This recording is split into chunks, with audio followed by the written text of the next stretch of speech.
Good evening, daywalkers and night stalkers. It's me, your twisted Southern Horror Queen, coming to you live from under a full moon right here in southeastern Louisiana. Big shout out to all you guys tuning in tonight. I do so love my creepy kids. You picked a great night to hang out with me tonight because if you're into gore, well, damn it, I got some madness lined up for you. Y'all know how I roll because if you didn't, that's you wouldn't be here. Right? Right. So since last Monday, a whole lot of cool stuff's been going down.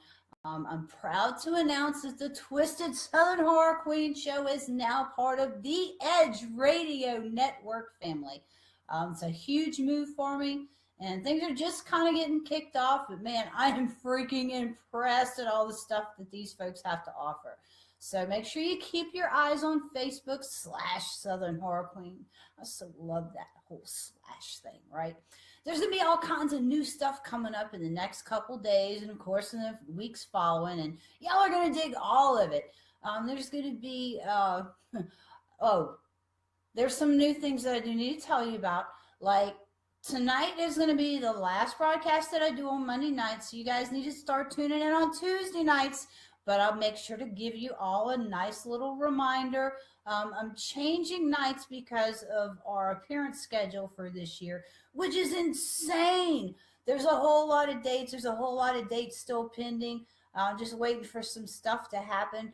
But when we go to these events, we're usually on the road on the way back on home on Monday nights. So instead of skipping a show, I thought it would be better if I moved to Tuesday nights, and that way I get to give you guys your creepy every Tuesday night instead of skipping out on y'all. Unless it's like a crazy holiday or something. I might play hooky those days. So you never really know. But make sure you check out the new site. That's www.theedgeradio.us because we are the US. And check out all the shows there. You're going to see some familiar names. Of course, you're going to see some new ones too. You know, Big Johnny Blender with whiskey cars and cigars has jumped on board, and my boy Glenn Spillman, he's going to be doing Sports Insider on Wednesdays and Friday nights, along with an episode from Cellar 13 Films, also on Friday nights. And then we've got Simply Casey. You guys are going to love Casey Spears. She's awesome. And on weekday mornings, we have Joshua Berglund to wake you up and get you motivated in the mornings. I'm so anti-motivated in the mornings. So maybe I need to tune in and see what Joshua is going to tell me. So make sure you show all those guys some love. There are more shows in the works too, and I'll get you caught up on those as soon as I've got all the details. So stay tuned, right? Let's see. So we're going to be doing a few things different, like I said, but don't worry. I'll still be spinning all the crazy, creepy, haunted-ass tales that you guys can stand. One thing that's going to be a little bit different is that I'm going to pause here and there so the producers can put in ads for our sponsors on the playback versions. I'm actually going to make that work for me. So my pauses will be during a sip of wine or moonshine or whatever I happen to have on hand up here. My God, that's awesome. So, like I said, tune into theedgeradio.us and you can see the show there. There's a pretty cool little setup that we've got rolling out right now. So make sure that you check it out there because the intro for the show is freaking killer. Okay, so before we get rolling and creepy, I got to give my shout out to all the Adrian's Trilogy Dragster sponsors. So here's a big wet kiss coming to you from a creepy chick for Renegade Racing Fuel, Amelie Oils, D&M Graphics, Surreal Studios, RJS, Racers Direct, and my favorite sponsor, of course, Naked Wines. Gotta love me some Naked Wines. Do also got to give that shout out to the Moonshine Man, Wade Cuevas, keeping me and Johnny Blender corrupt. One other shout out tonight. This goes to Jennifer Dakota for hooking me up with this vampire wine display. How freaking awesome is this? Check it out. It's going to break my heart, but I'm not going to open the bottle. I actually have had vampire wines before. It is a fantastic wine. Very good.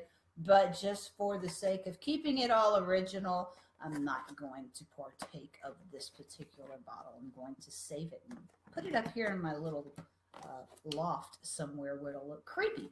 Okay, now let's see who's in the house. We got Johnny Blender, of course. He's always stalking me from somewhere around here. Ken Thibodeau, good to see you. Bernavine, my God, I hope I'm saying your name right. Good looking guy. Nice to see you hanging with the creepy chick tonight. And my friends Ronnie and Lori Owens. Great to see you guys hanging out with me. I understand I'm having some technical problems. Hopefully it'll straighten out. Maybe something going on with the internet here in southeastern Louisiana wouldn't surprise me.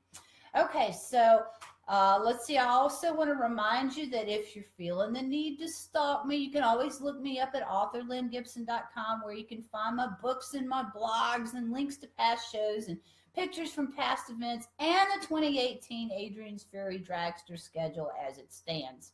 It's going to be a crazy freaking year, y'all. We're still waiting on some of the dates for the event, still waiting on confirmations on others, and it's freaking madness, and I love it. So our season's kicking it off at a racing event in a couple weeks. Catch Whiskey, Cars, and Cigars on Wednesday night for updates on that. And then at the end of February, we'll be making an appearance at Pensacon. Oh my God, y'all, I can't wait. The guest list on freaking Pensacon is just growing every single day. It's like the event's going to need its own zip code before the time it's all over with.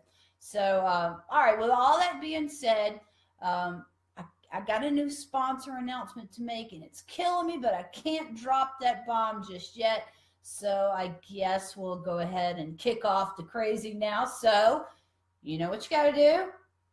Get up, dim the lights, kick out the damn kids, lock the door, and grab your tasty adult beverage, because we're fixing to get our scary on up in here.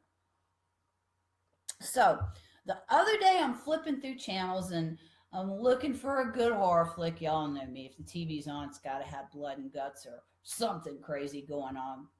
Well, as I'm scrolling down on the charter guide, I see that Sweeney Todd musical Nightmare. I'm sorry, y'all. I can't do it. It's just freaking wrong. Anyway, I thought I'd talk about the original Sweeney Todd legend tonight, just to kind of wipe that bad taste out of my mouth. Now, I know a lot of you guys already know about this story, but listen anyway. I got the feeling you might actually learn something new tonight. So this dude, Sweeney Todd, was supposed to have been a fictitious character from an old London periodical called The Penny Dreadful. Well, a lot of folks out there believe that this character was actually based off of a real serial killer from old English legends. Y'all already know that all legends are based on some semblance of truth. Now, this guy, Thomas Press, he was the dude that supposedly created Sweeney Todd. But he had a habit of perusing through newspapers and looking for all the gory details of murders or anything bizarre that happened, so he could use those to write his fictional stories. But recent research is suggesting that Sweeney Todd was more than just a legend, and this dude is being accredited for the murders of over 160 men throughout his 27-year reign of terror. So as a child, Todd grew up in a violent household. Now, both of his parents were raging alcoholics, and they often beat or abused each other. And when they got bored with that, they always turn on the kid, right? Well, in order to avoid all this constant brawling and the bullshit between his parents, Todd spent a lot of his afternoons in a museum in the Tower of London. Now, this particular area that he was partial with had various torture devices that were on display. It sounds like my kind of joint, right? So anyway, that all came to an end during the winter of 1768 when both of his parents disappeared. Now, nobody really knows what happened to them. More than likely, they froze to death out in the streets looking for their next drink or their next fix or whatever the case may be. So now Todd's 12 years old and he's all alone in the world. And he made his way by pilfering out on the streets, at least until he was arrested at the age of 14 for petty theft. So he spends 5 years in jail mingling with murderers and thieves, and He's getting his ass kicked on a regular basis because he's stealing from the fellow inmates. Well, when he wasn't getting his ass kicked, he was working as an apprentice in the prison barber shop, at least until he served his full sentence. So in autumn of 1775, Todd was finally released from prison. Now, he was a changed man when he got out, but he wasn't exactly rehabilitated, if you know what I mean. Now, a lot of folks find Jesus while they're in jail. Todd found something way different. So for the next 5 years, he worked out in the streets as a street barber until he was able to save enough money to open up his own shop. And we all know that wound up being on Fleet Street. Hey, Eddie, my honey, happy engagement. Congratulations, all that good stuff. And my boy, Lawrence Bim's in the house. How's everything over in the Crescent City, my boy? So he finally buys his own little shop right there on Fleet Street, like we were talking about. And it wasn't very long after that when he encounters one Mrs. Lovett. Now, a gruesome little partnership and hot-ass love affair were born at that point in time. There ought to be a Hallmark card for that. Anyway, Lovett owned this really popular little bakery that wasn't too terrible far from Todd's barbershop. So the two of them get together and they devise this wretched but rather profitable agenda. You see, during this time, the economy was really shitty and nobody had any money, and it was really tough keeping a business open. And between two of them, they're struggling trying to keep two businesses open. So, the folks back there in the day, they had to be kind of creative. So Todd created this device that mounted underneath his barber's chair. And with the pull of a lever, the floor would flip over and send whatever poor unsuspecting bastard that was in it tumbling down into the cellar. Well, a lot of the times the victims actually died on impact. But if they didn't, Todd was always there. He'd just haul ass downstairs with a straight razor and slit their throats. So the victim's flesh would then be skinned from their bones and then delivered to Miss Lovett's cellar by way of a maze of old tunnels that ran beneath the streets of London. Miss Lovett would then take that flesh and grind it down to be used as filling in her highly sought-after mincemeat pie. Y'all getting hungry yet? So anyway, once Todd took all of the usable flesh of his victims over to his old lady, he would discard all their bones and all the leftover pieces parts in this unused family crypt that was underneath a nearby church that was called St. Dunstan's. Now, I'm sure it was all good during the cold months, but seasons do change and flesh doesn't handle warm weather well. And it was, in fact, the smell of rotting bones that brought the demon barber to his fall. As a footnote, even though some say that Sweeney Todd is a fictional character, there was a small room filled to the brim with bones that were discovered in 1979 while they were doing some excavation work there near that church. So this is pretty much the same area where Todd was said to have hid all of his evidence. So anyway, as the story goes, the police were on to him now, and they started watching him like a hawk day in and day out. And one day he gets up and he leaves his shop unattended. Well, things was different back then in the day. The police decided they were going to break in, and they did. And they searched this place with a fine-tooth comb. They found clothes and all kind of other valuable things, which obviously had belonged to some of the numerous missing persons from around that area. Now, both Sweeney and Mrs. Lovett were arrested. Now, Lovett actually admitted to her involvement in this gruesome little scheme. I like that. But anyway, she winds up killing herself by ingesting poison while she was still in police custody. Now, there were no living witnesses to testify about Todd's extracurricular activities. Not that anybody would have seen him traipsing around in the tunnels of London anyway. But there was a doctor that ultimately caused Todd's conviction. See, one of these bones that they found in the cellar was a leg bone that he had mended several years ago. It was a patient of his that had been a patient since birth, and he was very familiar with it. and this patient had broken his leg bone severely in several different places, and it took this doctor a while to kind of put him back together and get it set. So it left obviously a very unique scar in the bone where the break healed.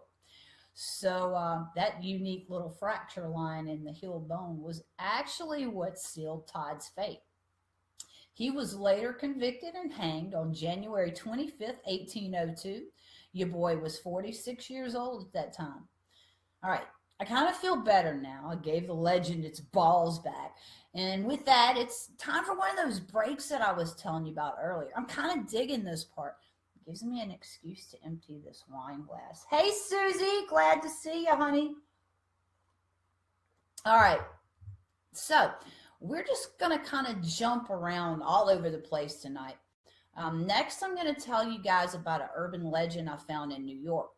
Now, I couldn't find a whole bunch of information on it, so I thought I would tell you guys in case maybe one of you were more familiar with the legend or had relatives in the area and maybe could find out more details, because it's very intriguing and I'd like to know more. It's just not out there to find. So y'all listen up, see if any of this rings a bell, see if there's anybody you can think of that maybe you could ask and get some clarity on for me. I'd love to know more. So, as we already know, there are some seriously dark things that go down in Pennsylvania. Now, this legend is from York, which is fittingly situated in Pelham County. The story is so heinous that the location where it happened had to be renamed. Originally, the road was named Toad Road. Not making this shit up, y'all. Now the name of the road has been changed to Trout Run Road. So this story goes back to the 1800s. And the area population was booming, and as it continued to grow, there were more and more unwanted citizens that started calling the place home. Now, with nowhere to ship off these socially defective people, the town was forced to build a mental asylum. So none of these people wanted the nut house anywhere in town. They didn't want to look at it. They didn't want to see it. They didn't want to be reminded of the grandma, grandpa, kids, whoever they dropped off there every day when they walked by. So they decided that they were going to build this massive complex all the way out in the woods and way, way away from all the civilized people, right? So all of the mentally and physically disabled people that were in the area were sent there, along with the criminally insane. So as you can imagine, there wasn't anything very glamorous about being put away there. After a few years, this joint was running rampant with the same kind of madness of every single insane asylum from this era ever. Susie said, you and John going to be busy Friday or Saturday? I have no idea. I'll touch base with you, though. Let's see. So one day the joint actually catches fire. Now, nobody knows if it was accident or if it was arson, but the asylum was so far out in the woods that the firefighters couldn't even get there to help anybody. So it's unknown how many people actually died there, and that's truly tragic. But it's not the ones that burned to death that the legend's based on. It seems that the worst of the worst inmates / patients took off into the woods that surrounded this place. There were hundreds of them, in fact. So now all these civilized people in town are freaking the hell out, not only because their rash and paranoid demands to put this asylum in the woods had resulted in hundreds of deaths, but now the woods were crawling with the criminally insane inmates that they'd put there. So I'm certain that they were just thrilled with the fact that they'd been stuck away in this shithole because of the townspeople. So now it's a party, right? So anyway, all these upstanding citizens are just terrified that these deviants were going to come out of the woods and hunt them down like animals, because they probably were. So they organized what they called a search party. But I'm leaning more towards the term lynch mob. They take the search party out. They go out into the woods and they start hunting down these escapees. Now, some of them that were caught were beaten into submission and taken back and imprisoned till they figured out where else they could ship them next. Those were the lucky ones, because most of the inmates that they tracked down in the woods were beaten to death out in the woods. I guess that was just a little bit easier than traipsing them back through the woods and to the jail in town or whatever the case may be. So anyway, people nowadays say that this area is so cursed that it is now one of the noted locations of the seven gateways to hell. There's two versions on how these gates actually got there, though. Now, one of these legends says that York officials had 7 barriers constructed along the paths of the former site of the asylum to keep the public away from it. If that's the case, I think it was to cover up what went down in those woods, if anything. But the other story says that the gates were built by one of the doctors from the asylum. He was one of the very few survivors that just happened to be there that night. And though he was physically uninjured, mentally, your boy was a walking train wreck. The longer this dude lived, the crazier he got.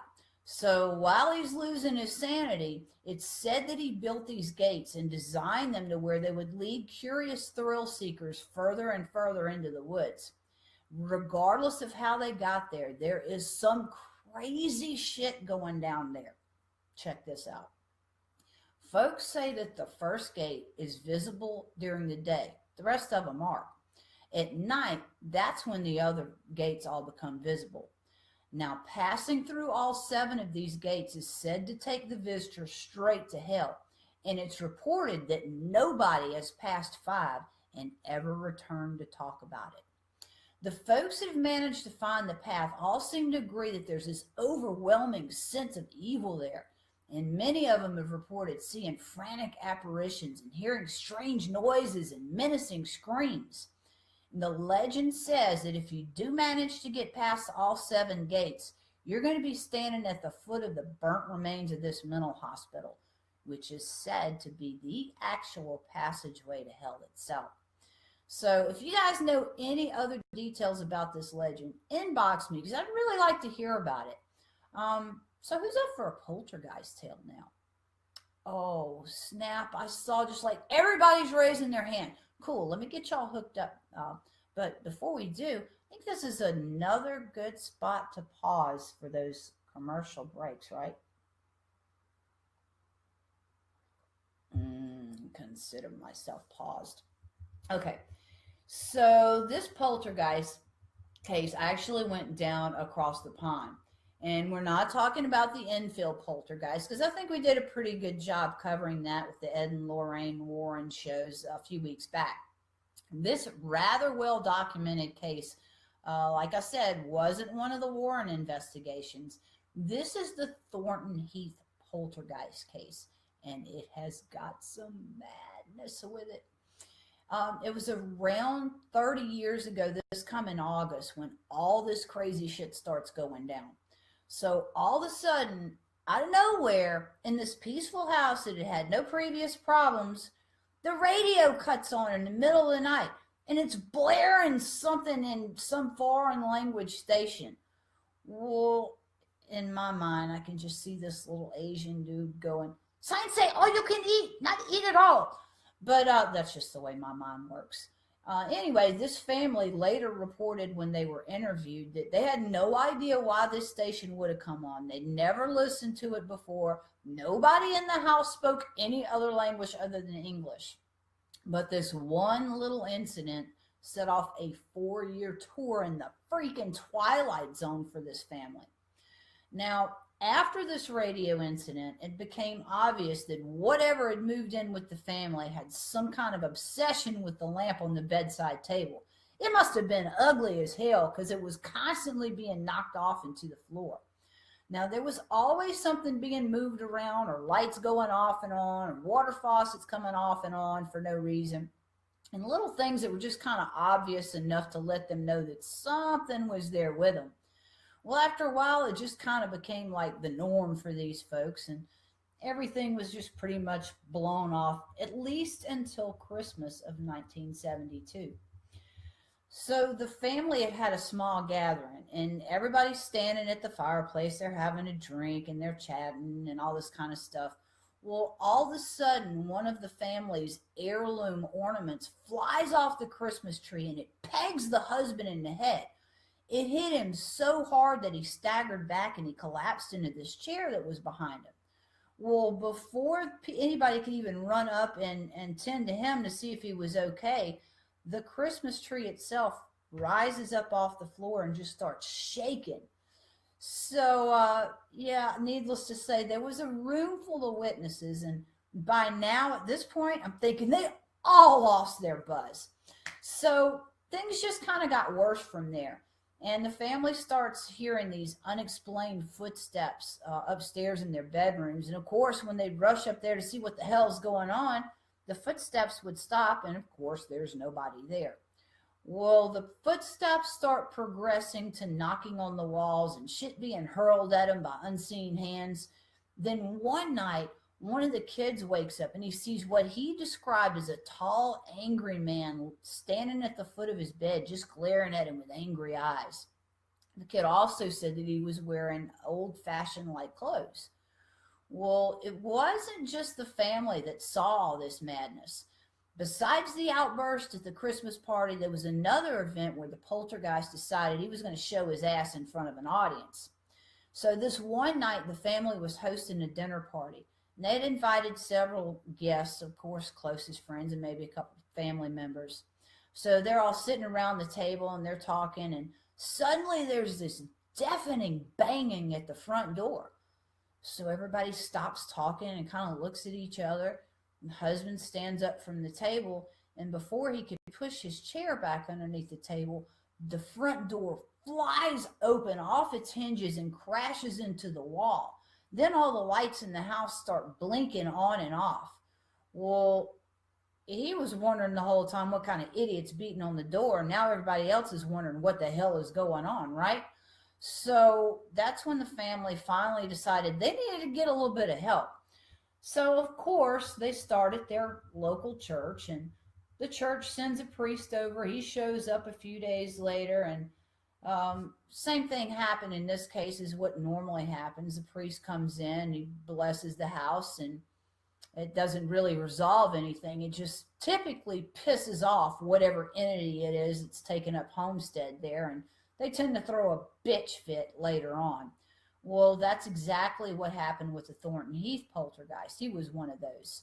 So things only started getting more active and unfortunately a lot more violent.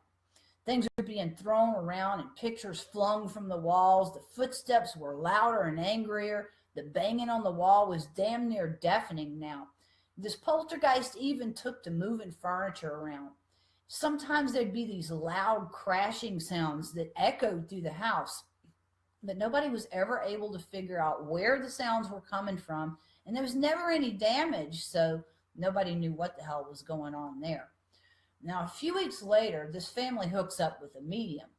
So this chick comes in and she checks out their house, and after she's done doing her little walkthrough, she informs them that their poltergeist is a farmer whose name was Chatterton, and that he was none too happy about them being in his house. He was considering them trespassers and still his home. So just a little footnote on this, folks. The local newspaper did some investigating, and they actually did find documentation where a farmer named Chatterton and his wife had lived in that house in the mid-18th century. Creepy, right? So it seemed to have pissed both Chatterton and his wife at this time. They're angry. They've been outed by this medium, and now the family's on to them. So the wife decides she's going to start showing her ass as well. She seemed to have it out for the family in general, but she really had a hard-on for the wife, the mother. So every time the wife would go upstairs doing laundry or cleaning or whatever the case may be, the old woman's ghost was just a footstep behind her. The wife could actually feel breath on her back, and she'd seen her quite a few times. Every time she said she would turn to confront the old woman to find out what her problem was, she would just kind of dissipate into the shadows. She described the old woman as having gray hair and wearing a pinafore with her hair tied back real tight in a bun. Um, she said that, like I said, she never would stick around for her to confront her. Then Chatterton decided that he wasn't going to be outdone by his wife's ghost. He starts showing up on the television screens. And he always appeared wearing this black jacket with wide pointed lapels and a high neck shirt with a black cravat. So after 4 long years of this madness, the family decides they're going to pack it up and move to a new home. Well, once they moved and settled down, they were kind of worried that Chatterton's ghost might decide to follow them and start raising hell there. But they never did, and that's kind of unusual. I guess this poltergeist was definitely attached to the house because that's where he stayed. However, after this particular family left, there was never any other documented paranormal activity going on in this house after that. So maybe it's that the Chattertons just didn't like this particular family. Maybe they were slobs. Maybe they didn't like their religion or the way they dressed, or maybe they were just too loud and clumsy. Who knows? But he achieved his goal. The family moved out, and the Chattertons got their house back. And apparently, they like whoever it is that's living there now. So now that we talked about Sweeney Todd, we talked some gates of hell, we talked some pissed off poltergeists. Let's do the top 10 most recent serial killers. That's definitely a good time for another wine break before we get rolling with that, right? Naked Wines. Yes, indeed. Okay. So y'all know I've kind of got this thing with serial killers. I don't know.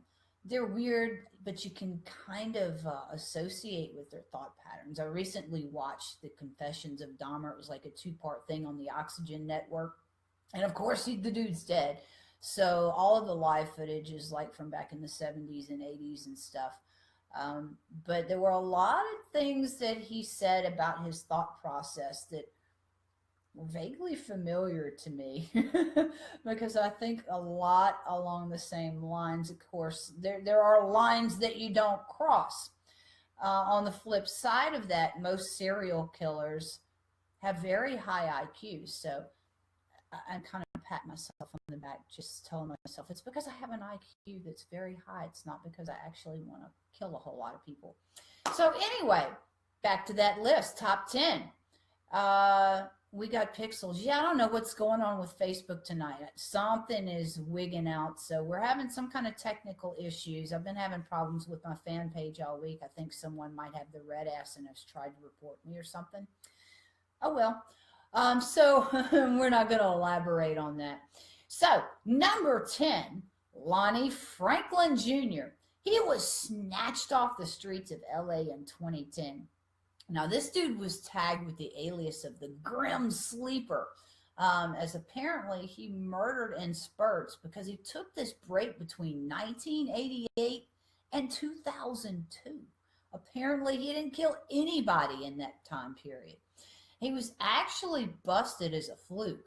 You see, his son, fruit don't fall far from the tree, was arrested for something, and the authorities took this DNA swab. Well, markers in the son's DNA swab triggered a familial match associated with some of Franklin's victims. So the old man gets arrested, and he's indicated in the murders of 10 women at that time, with another 8 pending. They're investigating now, ongoing to this day, with the LAPD. Franklin's victims were all strangled, shot, or both, but only after he raped them. Number 9 is Mark Dizon, who also went down in 2010, but he was over in the Philippines. Now, Dizon killed 9 people, all of which he knew. He's a little bit different than the rest of us because his obsession wasn't sexually motivated, or the rest of the serial killers, not necessarily us. Dizon would murder his victims, and then he'd rob them of all of their electronic devices. He'd leave their jewelry, their cash, anything else that was worth any kind of value, left it behind. It's suspected that he was attempting to get his hands on their bank accounts or other assets every time. But after failing, he would wind up pawning these devices. His capture was also a complete fluke, just like the first case. He was actually identified by a witness that just happened to run across his Facebook profile. Maybe we shouldn't be doing these live videos anymore. What do y'all think? Okay, number 8. He was actually back on U.S. soil. Aren't we proud tonight? His name was Anthony Sowell. He was arrested in 2009. Sowell was dubbed the Cleveland Strangler. He clumsily ended his own career while he strangled and raped this woman, and as she's passing out, he decides he's going to leave her for dead. But she wasn't. Now, when she came to, she ran straight to the police station, and she came back with the entire police force. Sowell hadn't made it back from wherever the hell it was that he went off to, but when the authorities went inside, they immediately discovered 2 bodies in the living room, 4 other bodies scattered out around the house. So then the investigators decide they're going to go outside to the backyard, where they find 4 more bodies and a separate skull. They were all found buried in shallow graves. So Sowell was arrested, and he was charged with assault, rape, and the murder of 11 women. But it's suspected he killed way more than that. But so far, he ain't confessing. Number 7 was also in the United States and was arrested in 2012. This is about Samuel Little, which was a freaking career criminal that had this massive rap sheet that was over 100 pages. Really, that's like a novella. It actually helped the authorities account for his exact whereabouts during his 56 years of criminal activity. I can't do anything like that. I get caught speeding and running stop signs. There's no way I could ever get away with anything like that. But 56 years before you get busted for killing people? I don't get that. Anyway, last year his DNA was found to be a positive match in 3 cold case files. It had been discovered that a massive amount of cold cases actually were matching his MO.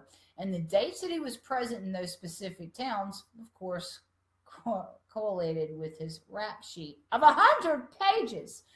So detectives believe that Little, who was a former boxer, would punch the women out, strangle them, masturbate all over their bodies, and then leave town. What a charmer, right? Number 6 goes down in India. That was in 2009 when Mohan Kumar was arrested. Now, Kumar was a former teacher that confessed to killing 20 women during a 5-year period. He would befriend these women, woo them, and start dating them. And after a few weeks, he'd convince them to elope with him to these neighboring towns. Well, after he spent the night with them and did his thing, he would wake up the next morning and give them 2 pills, and he'd tell the chicks that these were morning after pills. So, yeah, they were cyanide. But the dude would even tell these chicks that the pills are going to make you a little bit sick, but don't worry about it, baby. I'm here for you. I'm going to take good care of you. And about 2 minutes after they swallowed the pills, they dropped dead. He went through their purse, their wallet, whatever they had with them, took all their valuables, and just left them where they fell. He did this to 20 different women. Women, wake the hell up! Number 5 is 29-year-old chick from Indonesia that was arrested in 2011. You guys are going to love this shit. This chick murdered and ate over 30 young women. When she was arrested, her refrigerator was packed full of human remains. Now, some of them were her husbands, so it's a little more understandable, I think. Anyway, this chick was well known in the community and well liked. She was known for hosting these huge dinner parties. Well, later on, while she's going to trial and all that stuff, she actually admits that she had fed the flesh of her victims to her dinner party guests. She also confessed to having this insatiable inner craving for the taste of flesh, and that she'd do it all over again if she had the chance. So, number four, that slot is filled by Israel Keys, which is another homegrown serial killer that was arrested in 2012. Keys had made it a point to study the habits of other notorious serial killers because he did not want to be accused of being a copycat murderer. Keys would stash murder kits all over the United States. Now, these kits contain shovels and plastic bags, Drano, cash, probably a little rope, all kinds of goodies that you would need to carry out one of those deeds. So eventually he was arrested for the murder of Samantha Koenig. He later confessed to 7 other murders as he described his personalized tactics, which included rape, murder, and dismemberment, but not always in that order. Keys committed suicide in his cell on December 2nd, 2012, and the police are still asking for assistance from the public as they believe that he was responsible for way more murders than what he's already admitted to. Number 3 takes us to Brazil in 2013. A doctor named Virginia Suarez de Souza hung herself, so to speak.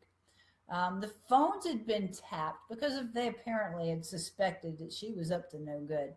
And eventually they did catch her voice saying that she wanted to clear out the ICU unit. She has been suspected of over 300 murders. The good doctor was injecting patients with an overdose of muscle relaxers before she cut off their oxygen supply. What an angel, right? Now, number 2 goes down in China. That happened in 2012. And this dude was probably acting out because he got stuck with a screwed up name. I'm not even going to try to pronounce his last name, but his first name was Zhang. We can stick with that. I got that down pat. So the police investigations led them to Zhang's home, where they discovered strips of dried and cured human flesh, preserved eyeballs, and various other human remains. This Chinese cannibal not only consumed the flesh, he also fed the meat to his dogs and sold the cured remains as ostrich meat at a nearby village market in Kunming. So more than 20 people living within a 2-mile radius of this sick bastard had been reported missing, but the police only could tie him to 11 victims. Zhang was executed in 2013 because they don't play that 20 to life bullshit in China. And the number 1 spot, thank God, doesn't go back to the U.S. That spot is held by Mikhail P. in Russia. This dude was also arrested in 2012. 2012 was a hot year for arresting serial killers, right? This was a prolific Russian serial killer and ex-policeman who was suspected to be one of the worst serial killers in the history of Russia. He's murdered at least 24 women with another possible 26 possible victims in the neighboring province. Picking up women late at night under the pretense of giving them a ride home. I'm going to leave it alone. He would take them to the forest where he proceeded to torture them with screwdrivers and knives and oftentimes behead them before he raped their corpses. Unable to get a suspect from the DNA left at the scene for years, Mikhail P. was finally arrested when the investigators decided to test it against the DNA of former policemen. Well, folks, we're wrapping it up a little bit early tonight, my first show on The Edge Radio, but we're having a couple of little technical difficulties.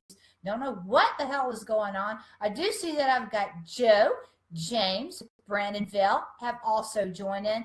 Thank you guys for hanging out.